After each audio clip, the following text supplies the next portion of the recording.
So we had a cookout at work for 4th of July, the day before 4th of July, rather. And I decided to make this cracked corn dip that I found online. I believe the website is scratchpantry.com. But it was real simple and easy.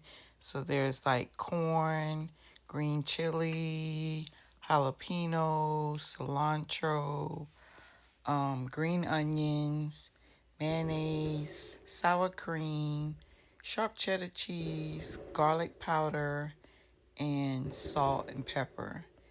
And basically, you're going to just add everything into the bowl and then mix it to combine. And then you're going to let it chill for at least 2 hours or overnight. And then store it in an airtight container and you can use it.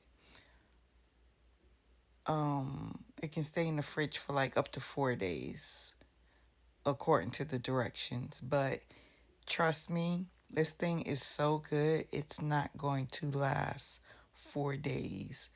When you bring it to any kind of function, it was gone within 2 to 3 hours. It was completely gone. So it's really good. Try it. You'll like it. And it's real simple and easy and quick to make.